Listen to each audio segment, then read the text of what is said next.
You're tuning into Black and White Sports on YouTube. The no-holds-barred truth on sports.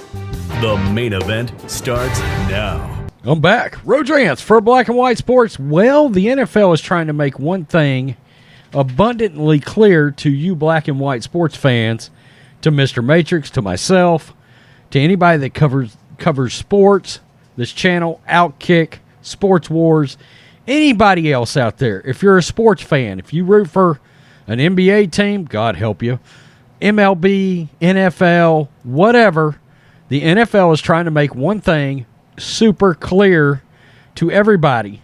They think you are an idiot. They think you are stupid. They think you are an imbecile because they're trying to lead you to believe that Jon Gruden was the only person out of 650,000 emails that said anything that might have been construed as offensive. I think it's getting pretty clear that Jon Gruden, for whatever reason, was singled out. He was a sacrificial lamb of some kind for the NFL. He was some kind of a warning shot across the bow to the coaches in the league that they are trying full bore, full steam ahead with their wokeness, their inclusion, their diversity, their political messaging in the sport. They are bringing it straight to your face, and they have, look, they're telling you this by telling you there was nothing else offensive in all of these emails. I find that absolutely hard to believe.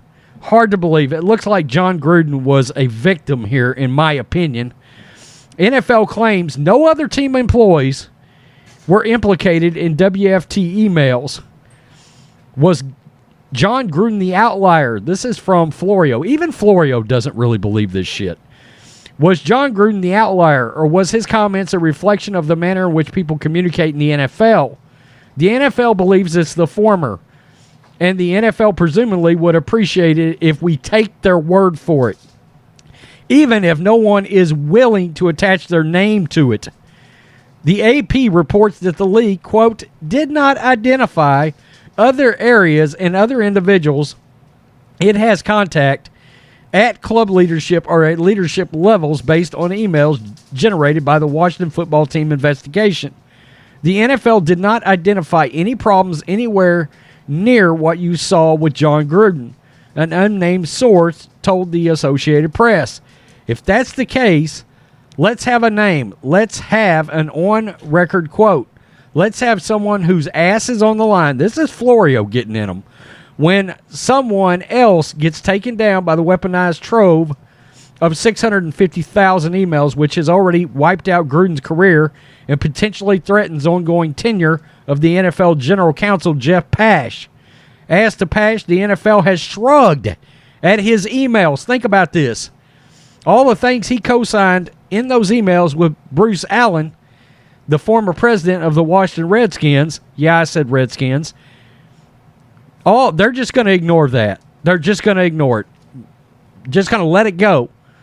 So even if someone sent emails not nearly as toxic as Gruden's, it's possible that those emails were problematic, but that the league would contend that they aren't.